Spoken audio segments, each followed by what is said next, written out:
Avez-vous déjà senti que quelque chose a changé en vous si profondément que vous ne pouvez l'expliquer à personne? Si cela s'est déjà produit, écrivez ici dans les commentaires le mot « Je m'y suis réveillé ». Parce que vous êtes peut-être l'un des rares à avoir fait l'expérience du signe le plus rare et le plus transformateur de l'éveil spirituel. La plupart des gens pensent que l'éveil spirituel est une question de lumière, d'extase, de sentiment de connexion à tout. Mais la vérité est que le véritable éveil n'est pas toujours joli. Il est intense. Il est exigeant. Et il vous teste d'une manière qui ne peut pas être expliquée à ceux qui n'en ont jamais fait l'expérience. C'est un signe, une expérience spécifique que seules quelques personnes sur ce chemin endureront. Ce n'est pas parce qu'ils sont meilleurs. C'est parce qu'ils ont été choisis pour une initiation plus profonde. Il ne s'agit pas d'un cadeau distribué au hasard. Ce n'est pas un badge d'honneur que vous pouvez choisir. C'est quelque chose que votre âme accepte bien avant que votre moi humain ne soit prêt. Et quand cela se produit, ce n'est pas une bénédiction. C'est comme une tempête qui déchire tout ce que vous pensiez que c'était. Vous voyez, l'éveil spirituel ne consiste pas seulement à acquérir de la sagesse. Il s'agit de perdre les versions de vous-même qui ne peuvent pas soutenir cette sagesse. Et les plus forts élus en font l'expérience à travers un signal qui va au-delà des symptômes et des synchronicités. C'est un changement viscéral et indéniable dans lequel vous ne vous réveillez pas seulement, vous êtes démantelé. Aujourd'hui, je ne vais pas donner une liste de signes courants de réveil. Il ne s'agit pas de répéter des choses que vous avez entendues des centaines de fois. Il s'agit de révéler le seul signe que seules les âmes les plus fortes reconnaîtront, parce qu'elles l'ont vécu. Ils ont survécu et portent leurs cicatrices comme preuve. Si vous êtes ici, à regarder, à avoir l'impression que votre voyage a été plus difficile que quiconque ne le comprend, cela pourrait expliquer pourquoi. Parce que tout le monde ne fera pas l'expérience de ce signe. Mais ceux qui en font l'expérience, ils ne se rendorment jamais. Commençons. Un matin, vous vous réveillez et vous ne savez pas qui vous êtes, pas de manière dramatique, comme dans les films d'amnésie hollywoodienne. Il connaît son métier. Il connaît les faits de sa vie. Mais quelque chose, sous la surface, a disparu. Vous ne vous sentez pas comme la personne que vous étiez hier. Leurs objectifs semblent étranges. Ses souvenirs semblent lointains. C'est comme si le lien émotionnel avec votre propre histoire avait été effacé. Et voici la partie la plus déroutante, rien d'extérieur ne l'a causé. Il n'y avait pas de fin. Il n'y a pas eu de tragédie. Il n'y a pas eu d'échec. De l'extérieur, tout a l'air bien. Mais à l'intérieur, c'est comme si vous aviez été effacé. Ce n'est pas de la dépression. Ce n'est pas de la dissociation. C'est la réinitialisation spirituelle que seuls les élus les plus forts sont invités à endurer. C'est à ce moment-là que votre âme décide d'arracher toutes les identités que vous avez empruntées ou les rôles que vous avez joués pour survivre, les personnages que vous avez créés pour être acceptés, les ambitions dont vous avez hérité sans poser de questions. La plupart des réveils se produisent progressivement. Mais ce signal est un effondrement, soudain, silencieux et implacable. Vous ne pouvez pas vous y préparer. Vous ne pouvez pas négocier avec lui. Il arrive sous la forme d'une panne interne, dans laquelle l'ancienne version de vous est fermée pour faire place à un moi que vous ne connaissez pas encore. À ce stade, la motivation disparaît. Les visages familiers semblent lointains. Même votre propre reflet ressemble à celui d'un étranger. Vous n'êtes pas triste. Il n'est pas engourdi. Vous êtes tout simplement vide. Et ce vide est sacré. Parce que ce qui se passe est une plainte de votre âme. Toute identité construite sur la peur, la validation et la survie est en train d'être dissoute. Vous êtes réduit à l'essentiel. Et l'essence n'est pas bruyante. Ce n'est pas performatif. Elle est silencieuse, stable et profondément honnête. La plupart des gens ne font jamais l'expérience de ce signe parce qu'il exige un niveau d'abandon que l'ego craint. Ce n'est pas pour les âmes sensibles. C'est pour ceux qui ont été choisis pour incarner la vérité dans sa forme la plus brute. Si vous l'avez vécu, si vous avez ressenti l'effondrement interne sans raison externe, vous n'êtes pas brisé. Vous renaissez de l'intérieur.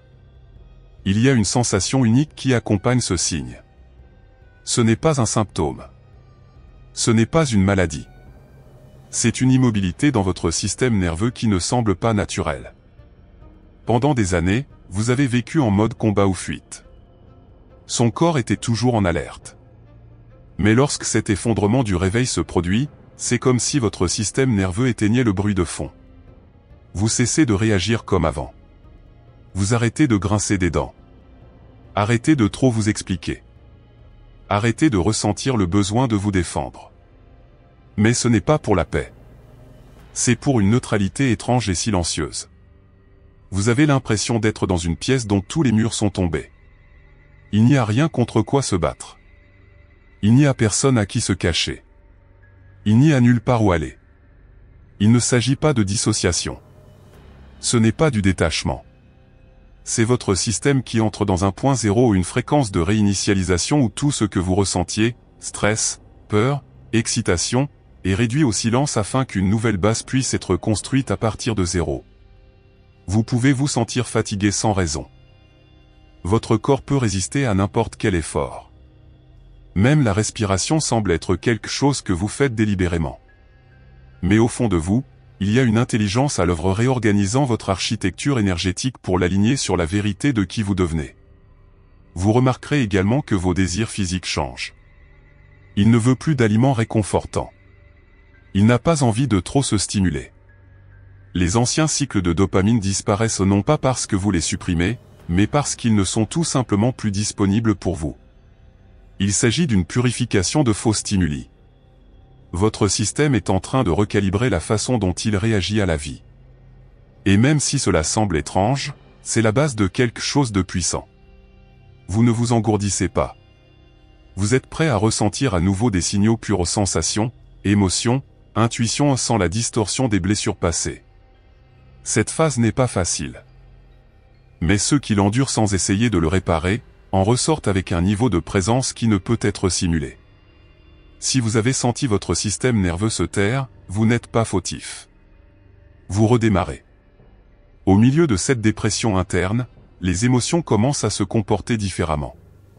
Vous ressentez des vagues de sensations, mais sans les étiquettes d'avant. Vous pleurez, mais vous ne savez pas pourquoi. Vous riez, mais vous n'avez pas l'impression que c'est du bonheur. Vous sentez une boule dans la gorge, mais ce n'est pas de la tristesse. Ce qui se passe, c'est que votre corps émotionnel est en train de déconstruire votre ancien langage. Pendant des années, vous avez été formé à catégoriser vos sentiments, heureux, tristes, en colère, anxieux. Mais ces étiquettes ont été données par une société qui avait besoin de la définir pour la contrôler. Maintenant, alors que votre âme retrouve son champ émotionnel, ces catégories ne servent plus. Vous commencez à ressentir les émotions comme de l'énergie pure, pas d'histoire, pas de récit, pas de jugement. C'est brut. C'est déroutant. Mais c'est aussi libérateur. C'est là que la plupart des gens paniquent. Ils pensent qu'ils se ferment émotionnellement, mais en fait, ils ressentent pour la première fois au-delà de la tentative de l'esprit de raconter l'expérience. Vous ne perdez pas vos émotions. Vous y accédez avant que les mots ne les déforment. Au cours de cette phase, il est courant de perdre tout intérêt pour les conversations émotionnelles. Le drame devient épuisant. La manipulation émotionnelle devient douloureusement évidente. Vous arrêtez d'entrer dans des conflits, non pas parce que vous êtes passif, mais parce que vous voyez que la plupart des disputes ne sont que des gens qui essaient de blâmer les autres pour leur propre douleur. Vous êtes également attiré par le silence, par les chansons sans paroles, par des expériences qui ne nécessitent pas de performance émotionnelle. C'est parce que votre système se désintègre du besoin d'expliquer les sentiments et d'apprendre à les habiter. Si vous vous êtes senti émotionnellement confus, vide ou incapable de vous connecter avec vos anciens schémas émotionnels, ce n'est pas une régression. C'est la libération du programme émotionnel. Vous apprenez à ressentir avant les mots. Et seuls les plus forts peuvent supporter ce niveau d'intensité. L'un des signes les plus ironiques d'un véritable effondrement de l'éveil est que vous perdez tout intérêt à essayer d'être spirituel. Vous ne vous souciez plus d'être perçu comme quelqu'un d'éveillé. Vous cessez de chercher la connaissance spirituelle. Vous vous détachez du besoin de paraître éclairé. Et cela ne se produit pas parce que vous régressez. Cela se produit parce que son esprit a atteint une profondeur où les étiquettes n'ont plus d'importance. À ce stade, vous vous sentez désillusionné par la communauté spirituelle. Vous commencez à voir à travers les aspects performatifs de la culture des hautes vibrations uniquement. Vous créez une sorte d'allergie au contournement spirituel. Vous cessez de raisonner avec quiconque porte l'éveil comme un badge d'identité. Parce qu'en ce moment, vous n'êtes pas intéressé à avoir l'air spirituel. Ce qui vous intéresse, c'est d'être réel. Cette phase est solitaire. Vous pouvez vous sentir déconnecté de la communauté même qui vous réconfortait autrefois. Mais c'est nécessaire, car l'éveil n'est pas un costume. C'est l'élimination de tous les masques, y compris le masque spirituel. Vous arrêtez de publier vos découvertes. Commencez à garder vos idées pour vous. Ils commencent à désirer l'authenticité plutôt que l'attention. Et moins les gens vous comprennent, plus vous devenez libre. C'est là que la véritable humilité est ancrée. Non pas cette humilité performative qui dit « je ne suis qu'un apprenant », tout en cherchant des applaudissements, mais l'humilité profonde et incarnée qui comprend que l'éveil n'est pas quelque chose que vous possédez. C'est quelque chose auquel vous vous abandonnez, moment après instant, pour toujours. Si vous avez ressenti le besoin de vous éloigner de l'identité spirituelle, ce n'est pas un échec. C'est l'achèvement d'un cycle de l'ego. Vous avez réussi le test que peu de gens reconnaissent, le test de l'abandon du besoin d'être considéré comme éveillé. Et c'est là que le vrai travail commence. L'un des changements les plus étranges ne se produit pas dans votre esprit, mais dans la façon dont le monde vous répond. Vous entrez dans une pièce et les gens ne semblent plus vous remarquer comme avant. Vous parlez, mais vos mots semblent flotter dans l'air sans arriver nulle part. Ce n'est pas que les gens l'ignorent. C'est que vous êtes devenu énergétiquement invisible pour ceux qui ne sont pas alignés avec votre nouvelle fréquence. Il ne s'agit pas d'un rejet. C'est la protection de l'énergie. Lorsque votre âme se débarrasse de vos anciennes identités, elle supprime également les crochets énergétiques qui vous faisaient autrefois résonner avec les projections des gens. Vous cessez d'être le miroir de leurs illusions. Et à cause de cela, ils ne peuvent pas le trouver énergétiquement. Vous remarquerez peut-être que les conversations superficielles deviennent impossibles. Que de vieux amis ne le voient plus. Que même au milieu de la foule, vous vous sentez comme un observateur silencieux. Mais voici la vérité, cette invisibilité n'est pas une punition. C'est de la protection. Votre énergie est cachée alors que votre système se stabilise. Vous êtes tenu à l'écart des fréquences qui vous ramèneraient à d'anciens schémas. Cette phase est solitaire, mais nécessaire, car au fur et à mesure que vous perdez des couches, elle n'est pas retrouvée par ceux qui ne savaient gérer que leur masque. Les personnes qui vous voient vraiment vous trouveront sans effort, car elles résonnent avec vous-même sans masque. Vous n'êtes pas en train de disparaître. Vous devenez trop réel pour être vu par ceux qui vivent encore à travers des filtres. Laissez-le faire. Cette invisibilité n'est pas la fin de la connexion. C'est le début de la connexion alignée, qui ne vous oblige pas à grincer des dents ou à faire semblant d'être ressenti. Avant de se réveiller, son esprit était un compteur constant, toujours projeté dans l'avenir. Que va-t-il se passer? Et si ça tourne mal? Comment puis-je me préparer? Mais à mesure que la panne interne s'aggrave, quelque chose d'inattendu se produit. Votre esprit cesse de construire l'avenir. Vous ne fantasmez plus sur la prochaine grande chose. Vous arrêtez d'imaginer des scénarios catastrophes. Vous ne projetez pas demain comme avant. Ce n'est pas parce que vous n'êtes pas motivé. C'est parce que votre âme vous a ancré si profondément dans le moment présent que le besoin de récits mentaux se dissout. Au début, c'est déroutant. Vous vous demandez pourquoi vous n'êtes pas déjà enthousiaste à l'idée de faire des plans. Il se demande s'il n'a pas perdu l'ambition.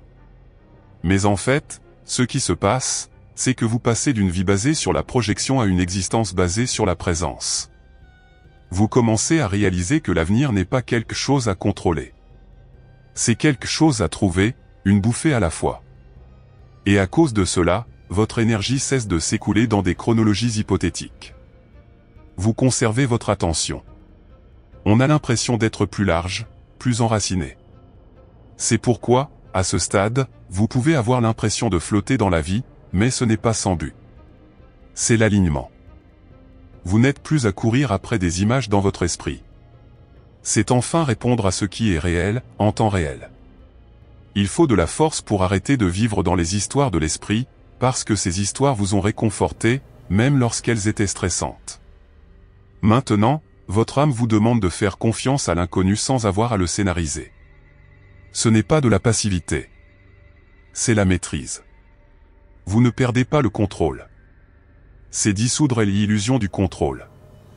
Et c'est à partir de cet espace que la vraie vie commence. Cette expérience, cette panne interne complète, n'est pas quelque chose que vous choisissez. Elle vous choisit. Et quand il arrive, il n'est pas accompagné d'un avertissement. Il s'agit d'un démantèlement silencieux, morceau par morceau, identité par identité, jusqu'à ce qu'il ne reste plus que la vérité. La raison pour laquelle si peu de gens parlent de ce panneau est qu'il ne se vend pas. Ce n'est pas glamour. Ce n'est pas un moment de bien-être. C'est brut. C'est salissant. C'est profondément personnel. Mais pour ceux qui sont passés par là, il n'y a pas de retour en arrière. Parce que, après que vous avez été vidé de tout ce qui est faux, votre esprit refuse de porter à nouveau tout ce qui n'est pas à vous. Vous arrêtez de courir. Arrêtez de courir. Arrêtez de vous présenter pour être accepté. Et dans ce silence, un nouveau moi commence à émerger. Non construit sur approbation. Pas défini par les blessures passées. Mais ancré dans la présence. C'est pourquoi seuls les élus les plus forts font l'expérience de ce signe.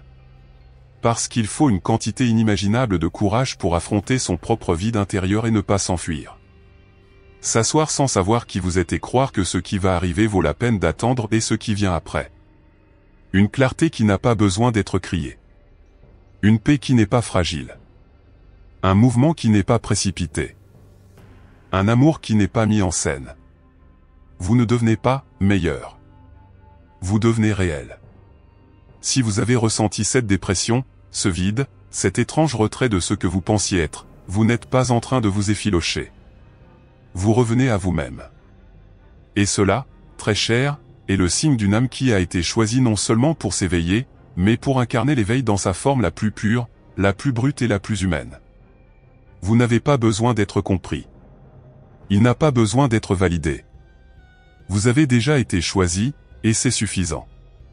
Si cette vidéo décrit ce que vous avez vécu en secret, abonnez-vous, car ce voyage ne consiste pas à en savoir plus. Il s'agit de devenir moins jusqu'à ce qu'il ne reste plus que la vérité de qui vous avez toujours été. Et si vous avez reconnu chaque mot que vous avez entendu ici, alors ce n'est pas une coïncidence si cette vidéo vous est parvenue. Ce n'est pas de la chance ou du hasard, c'est une vocation. Vous avez été choisi pour traverser la tempête et en ressortir avec une présence que le monde ne peut plus effacer. Écrivez le mot « Chosan » dans les commentaires pour me faire savoir que vous avez ressenti cet appel. Et n'oubliez pas, votre voyage n'est pas à la vue de tout le monde, il est à vous, jusqu'à ce qu'il ne reste plus que la vérité de qui vous avez toujours été.